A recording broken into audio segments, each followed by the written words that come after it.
There are four little words that can win any argument against any purchase, instantly, every single time, no matter how broke you are.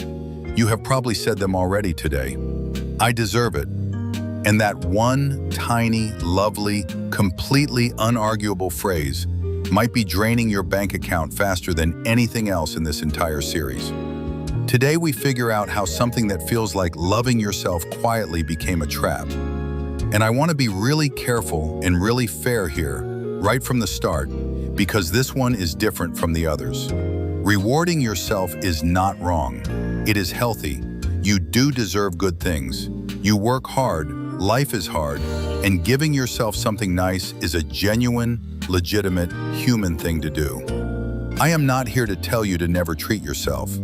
That would be miserable, and it would also be wrong. So this isn't an episode about denying yourself.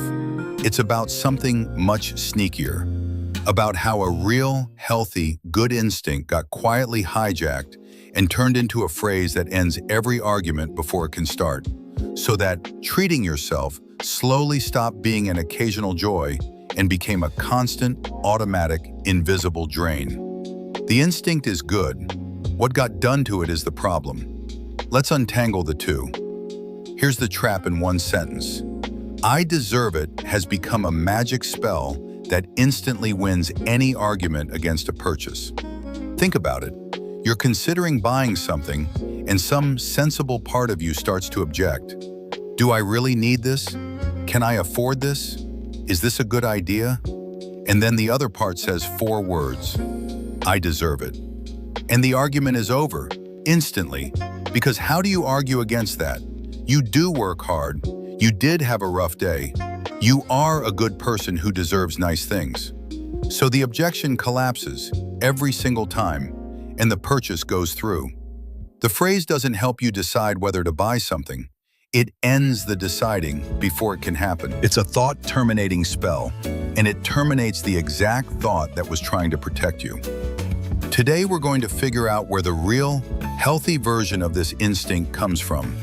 How marketers in your own brain conspired to turn it into a permission slip for everything. Why the rewards crept from occasional to constant without you noticing. And how to take the phrase back so you can actually treat yourself, really enjoy it, without it bleeding you dry. Let's go. First, what's at stake? Because treating yourself sounds so harmless, even positive. Here's the danger. Because each individual treat feels small, justified, and deserved, this is spending that completely escapes scrutiny. You'll question a big purchase. You'll never question a little treat, because questioning it feels almost mean, like denying yourself joy. So the treats sail through, unexamined, one after another. The coffee, the snack, the little impulse buy, the I've earned this purchase, the small luxury, day after day after day. And because they're small and frequent and emotionally protected by the word deserve, they add up to enormous sums while remaining almost completely invisible. Nobody budgets for treats. Nobody tracks I deserve it. It hides in the cracks of every day, defended by a phrase you can't argue with. And over a year, over a life, the total is staggering. The big purchases get all your caution. The treats get none. And there are so many more of them. That's what's at stake. The constant, invisible, unquestioned drip that the word deserve makes you feel guilty for even noticing. And here's why this particular drip is so much more dangerous than the big dramatic purchases. The big purchases you remember and you reckon with. You know you bought the car, the vacation, the expensive thing, and even if you overpaid, at least it's visible, accounted for, on your radar. But the treats are designed to be forgotten. Each one is small enough to vanish from memory by the next morning. So at the end of the month, when the money's gone and you can't quite say where, the answer is almost always, it went out in dozens of tiny, deserved, instantly forgotten pieces. Each one too small to remember, all of them protected by a phrase that made you feel good about it. People will swear they barely spend on anything, and they're being honest. They genuinely can't recall the spending, because the treats were engineered to slip through memory the same way they slip through judgment. It's not lying, it's that the drip is invisible by design, and you cannot manage, cut, or even notice a category of spending that your own mind has been trained to forget and forbidden to question. That's the real danger. Not that treats are expensive, but that they're the one kind of spending built to escape your attention entirely. You remember Noggin, soft pink cartoon brain, big eyes, little stick arms, doing his best in a world he wasn't built for. The saver angel and her piggy bank, the spender devil with his bags, and cave Noggin, the wild ancestor. Well, today the spender devil has learned a new trick, and it might be his most insidious yet. He stopped arguing for the purchase. Instead, he just leans in and gently reminds Noggin of something true and lovely. You work so hard. You've had such a long week. You deserve this. And the beauty of it, from the devil's point of view, is that he's not even lying. Noggin does work hard. So the saver angel, who would happily argue against a bad deal, finds herself completely disarmed because she can't bring herself to say, "No, you don't deserve nice things." Nobody wants to be that voice. And so, defended by a kindness, the spending pours through unchallenged. Here's the roadmap. First, we'll find the real, healthy root of treating yourself. Why rewarding effort is a genuine and good mechanism, straight from the savanna. Then we'll see how that good mechanism got hijacked and turned into a permission slip for absolutely everything. Then we'll look at the frequency creep, how occasional silently became constant, and why that quietly destroys the treat itself. And then we'll figure out how to reclaim real treating yourself from the trap. Let's go. So where does the healthy version come from? It's real, and it's good, and it matters that we honor it. Your brain genuinely uses rewards to reinforce behavior. When you do something difficult, something effortful, something that pushed you, and then you give yourself a small reward, your brain links the effort to the reward. And that link makes you more able to do hard things again in the future. The reward isn't frivolous. It's part of how a healthy mind sustains effort over time. We are not built to grind endlessly with no payoff. We need the payoff, the little celebration, the "I did it" to keep going. That's real psychology, and it's healthy. And of course it traces back to the savanna. Imagine cave Noggin after a long, exhausting, dangerous hunt that finally succeeded. He's earned a feast, a rest, a moment of pleasure, and his brain rewards him hard for it, floods him with good feeling, because that reward reinforces the whole costly chain of behavior that led to survival. The brain that celebrated success, that rewarded effort with pleasure, was the brain that stayed motivated to keep hunting, keep working, keep doing the hard survival things.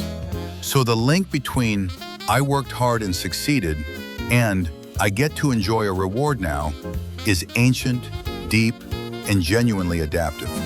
It kept our ancestors going. When you feel that you've earned a treat after real effort, that feeling is your healthy, ancient reward system doing exactly what it's supposed to do.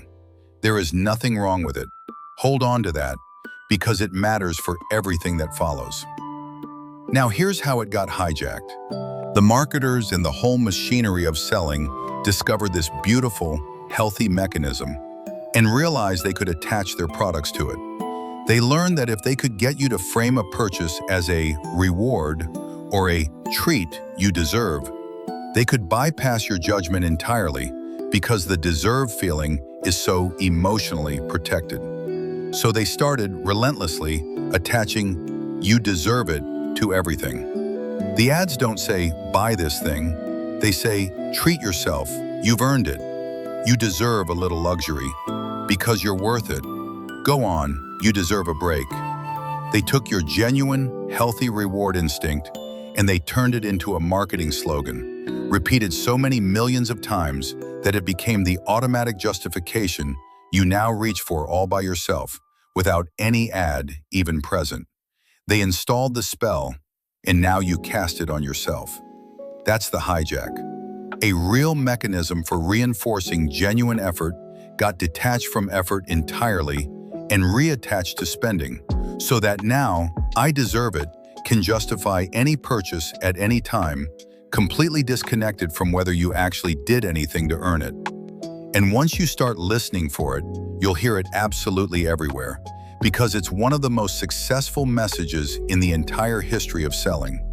It's in the slogans built around being worth it, around earning a break, around little luxuries you owe yourself. It's in the way products are described as indulgent and well-deserved and guilt-free. That last one especially clever because it preemptively answers the very objection your judgment was about to raise. It's woven into the imagery of someone collapsing happily onto a couch with their purchase after a long day. None of it is selling you the product's actual function. All of it is selling you permission. They figured out a long time ago that the most profitable thing they can do isn't to convince you that you need something, it's to convince you that you deserve it. Because need can be argued with, but deserve, aimed at a tired, hard-working person, slides right past every defense. They're not in the business of selling things anymore. They're in the business of handing out permission slips.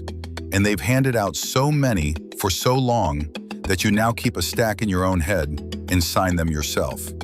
And that's the key word, disconnected. Because the healthy version had a crucial requirement built in. You had to earn it. The reward came after real effort, after the hard hunt, after the difficult thing. The earning was the whole point. That's what made it a reward instead of just consumption. But the hijacked version quietly cut that requirement out. Now you don't have to earn the treat, you just have to exist. Have a day, be tired, be stressed, be a person who, in general, works hard sometimes. The bar for deserving dropped from "I accomplished something difficult" all the way down to "I'm alive and things are hard." And once the bar is that low, you qualify for a treat literally always, every single day, for any reason or no reason. "I deserve it" stopped being a reward you earned and became a default state you live in. And a reward you get for nothing, constantly, isn't a reward at all. It's just a habit wearing a reward's clothes. And notice how the spell defends itself, which is the truly clever part. Most overspending, deep down you can feel is a little off. There's a flicker of, "I probably shouldn't," but "I deserve it" doesn't just justify the purchase. It makes questioning the purchase feel like an act of cruelty against yourself. Who's the villain who tells a hardworking, tired person they don't deserve a small, nice thing? Nobody wants to be that voice, not even inside their own head. So the sensible part of you, the part that would normally raise a hand and say, "Wait, can we afford this?" gets recast as mean, stingy, joyless, and stays quiet. Because arguing now feels like self-denial, almost like self-harm. That's the genius of weaponizing self-worth. It turns your own financial judgment into the bad guy. The spell doesn't win the argument. It makes you feel like a monster for even having the argument. And a judgment that's been shamed into silence protects nothing. Let me show you Noggin in it. Monday, Noggin had a genuinely brutal day, worked incredibly hard, pushed through something difficult. On the way home, he gets himself something nice. "I earned this." And he did. That's the healthy version, working perfectly. The treat is real, it's tied to real effort, and it reinforces his hard work. Beautiful. But watch the week unfold. Tuesday. Ugh, what a day. I deserve a little something. Did he earn it like Monday? Not really, but the phrase works anyway. Wednesday. It's hump day. I deserve a treat to get through. Thursday. Almost the weekend. I've earned it. Friday. It's Friday. Obviously, I deserve this. Saturday. It's the weekend. I deserve to relax and treat myself.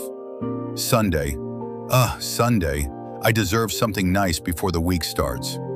And by the end, Noggin has treated himself every single day, each one justified by the unarguable spell, and not one of them after Monday was actually earned in the way the first one was. The treat has become the baseline. And here's the saddest part, which we'll come back to. By treating himself every day, Noggin has completely destroyed the thing that made Monday's treat special. When everything is a reward, nothing is. He's spending constantly and enjoying it less. The trap took his money and his joy. So let's sit with that because it's the cruelest twist inside the trap. Remember way back, the idea that the brain adapts to whatever becomes constant, that a candle is dazzling in the dark and invisible at noon. The same thing happens to treats. A reward that's occasional, tied to real effort, stands out, lights up, genuinely delights you. But a reward you give yourself every single day, your brain adapts to it completely. It becomes your normal, your baseline, expected and unremarkable. It stops registering as a treat at all. So the daily treater is in the worst of all worlds, spending the most money and feeling the least joy because they've adapted to their own constant indulgence until it delivers nothing but the absence of a treat would now feel like a deprivation. They've raised their own baseline so high that the treats no longer lift them. They just maintain a level that quietly costs a fortune. The person who treats themselves rarely gets a genuine, sparkling jolt of delight each time. The person who treats themselves constantly gets a flat line and a drained account. Frequency doesn't multiply the joy, it destroys it. And this is the part that should genuinely change how you feel about cutting back, because it flips the whole thing on its head. We tend to assume more treats equals more happiness, that the person indulging daily must be enjoying life more than the person who waits. But it's the exact reverse. The daily treater has adapted to their indulgence so completely that it's become wallpaper, present, expensive, and invisible to their own happiness. Meanwhile, the person who treats themselves rarely has preserved something precious, the capacity to be delighted. They've kept their treats potent. When they finally have the thing, it lands, it sparkles, it actually moves them. That capacity for delight is one of the best things a human can own, and constant indulgence quietly burns it down. So every treat you don't take isn't just money saved. It's delight banked, kept in reserve, protected, so that the treats you do take can hit you full force the way they were meant to. You're not giving up joy by treating yourself less. You're refusing to let your joy get numbed into nothing. You're keeping your treats powerful. So here's the twist. The thing I really want you to keep, it is not your fault. And I want to say this one with particular warmth because there's a real risk of hearing this episode as, you're bad for treating yourself. And that is the opposite of the point. You are not self-indulgent or weak. You have a genuine, healthy, ancient reward system that is supposed to give you pleasure after effort. That's not a bug. It's one of the good things about being human. What happened is that a real and beautiful mechanism got deliberately hijacked by an entire industry that learned to whisper, "You deserve it," at you 10,000 times until you started saying it to yourself reflexively, detached from any actual earning. You didn't get greedy. Your healthy instinct got weaponized against you, turned into a spell that shuts down your judgment using your own self-worth as the weapon. The phrase works on you precisely because you're a good person who genuinely does work hard and genuinely does deserve good things. That's not a flaw they exploited, it's a virtue they exploited. So please, no shame. The instinct was always good, it just got hijacked. But it is still your responsibility, because no one is going to stop whispering, "You deserve it," at you. That slogan will follow you everywhere for the rest of your life, attached to everything anyone wants to sell you. Nobody is coming to reconnect your treats to your actual effort. So the modern you has to do it, to take back the phrase, to put the earning back into the reward, and to protect the genuine joy of treating yourself from the constant drip that destroys both your money and the joy itself. And the wonderful thing is, doing this doesn't mean treating yourself less in a way that hurts. It means treating yourself better, rarer, realer, more earned, more enjoyed. Let me show you how. Defense number 1, the master move. Put the earning back. The healthy reward came after real effort. So reconnect them. Make a quiet rule for yourself that treats get tied to actual accomplishments, not just to existing or to having a hard day. Finished a real project? Treat. Hit a genuine goal? Treat. Push through something difficult? Treat. But it's Tuesday and I'm tired? That's not an earned reward. That's just a habit asking for permission.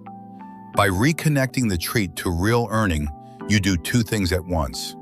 You cut out the enormous volume of unearned, automatic treats, and you make the earned ones feel special again because they become rare and meaningful.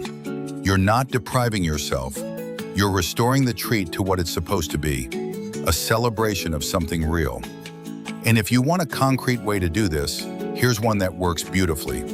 Decide your treats in advance, when you're calm, and attach each one to a specific, real accomplishment. When I finish this project, I'll get that thing I've been wanting. When I hit this goal, I'll have that nice dinner out.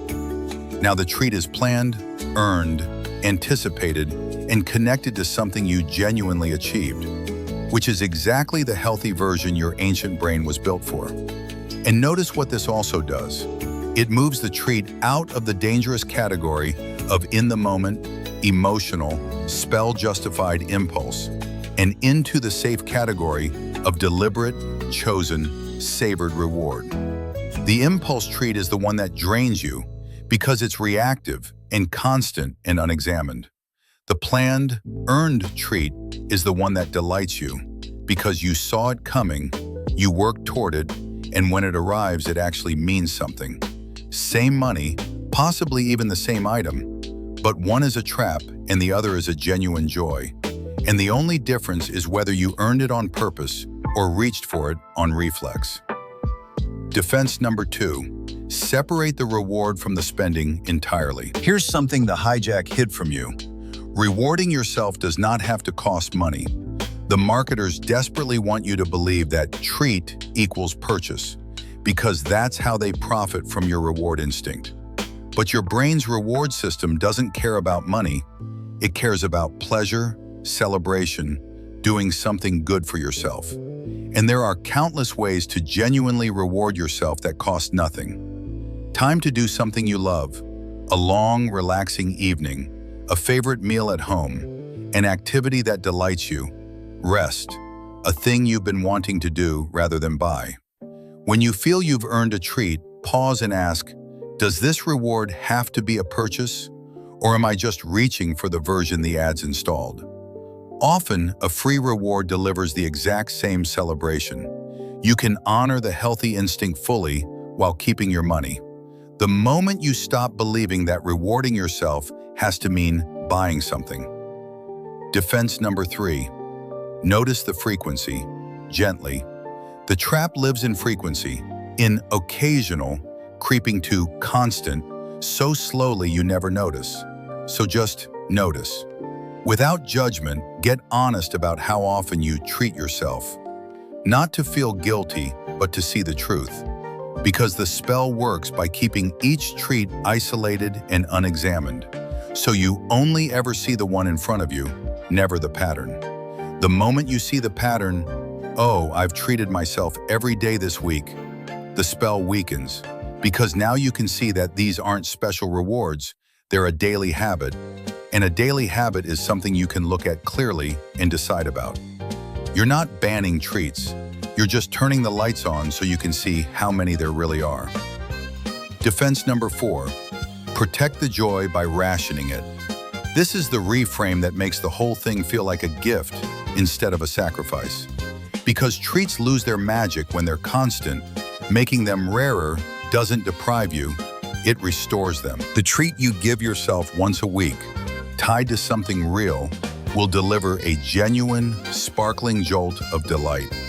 The treat you give yourself every day delivers almost nothing because you've adapted to it. So rationing your treats isn't about having less joy. It's about having more joy per treat and far more joy overall while spending dramatically less. You get to actually feel your rewards again. The person who has dessert once a week tastes it. The person who has it every day barely notices. So make your treats rare on purpose and watch them come roaring back to life. Less spending, more delight. That's not a trade-off, that's just winning. Defense number 5, redefine what you deserve. The spell uses deserve against you, so reclaim the word. Yes, you deserve good things, but what do you actually deserve? You deserve to not lie awake worrying about money. You deserve security and freedom and a future self who isn't trapped. You deserve to be able to handle an emergency without panic, to one day not have to work if you don't want to. Those are things you deserve too, maybe the things you deserve most.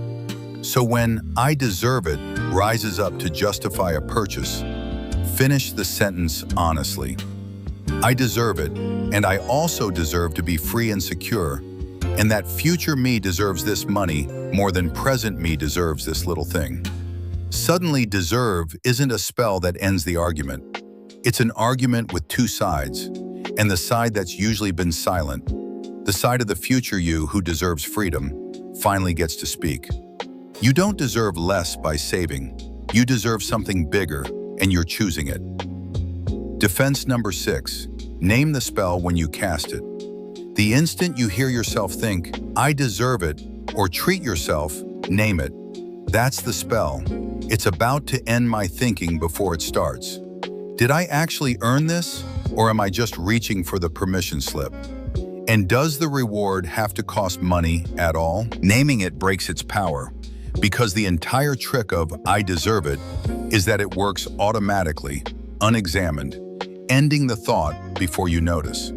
The second you say, there's the spell, you've already broken it. Because now the thought is happening anyway, out in the open, where your real judgment can finally weigh in.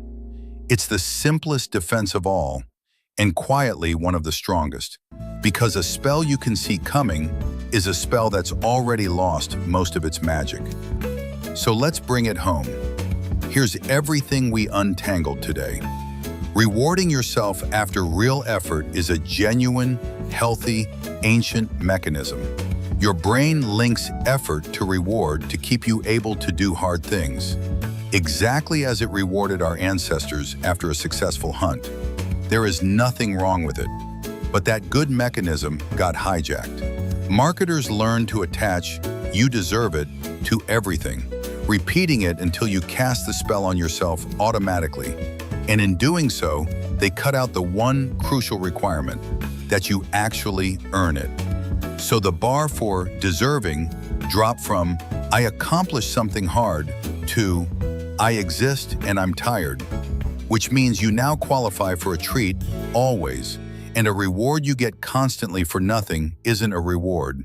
It's a habit in a reward's clothes.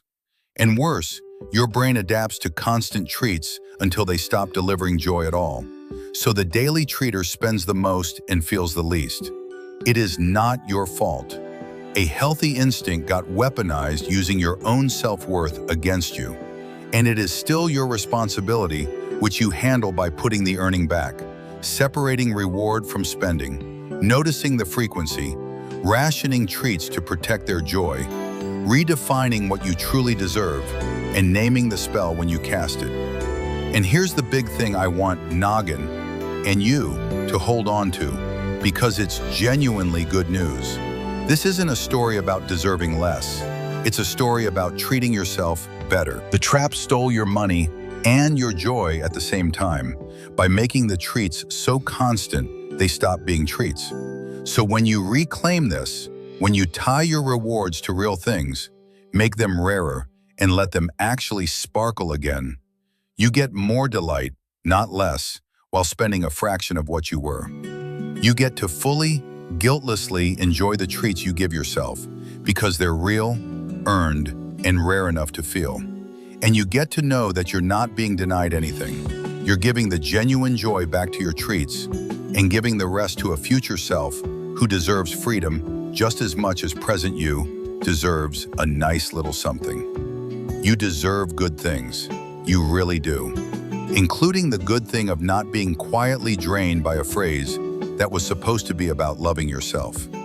Cave Noggin's still going to hear, "You deserve it," and feel that warm, disarming glow, because the phrase is true and it's wired to his deepest sense of self-worth. That's not going away. But now there's a wiser voice right behind the glow that says, "Do I deserve this? Or do I deserve something bigger? Did I earn this treat, or is this just the spell?" And asking that one question, casting a clear eye on the phrase instead of letting it end every argument, a few hundred times across a life full of "I deserve it" moments, is the difference between a brain that gets quietly drained by its own kindness to itself and a brain that treats itself rarely, really, joyfully, and stays free. So here's where we're going next time. We've spent this whole journey looking at specific traps, prices, sales, sad day spending, status, free, the card, treating yourself. But next time we step all the way back and ask the biggest question of all. Why is all of this so hard? Why does saving money feel like swimming against a current while spending feels as natural as breathing? And the answer is something we've been circling this entire time, finally said out loud. Your brain didn't just fail to evolve for saving, it evolved actively for spending, for consuming, for using resources the moment you have them. Saving isn't just hard. It's the single most unnatural financial act there is, a direct fight against millions of years of wiring. Why we evolved to spend, not save, and what that means for finally beating the broke brain. That's next time. I'll see you there.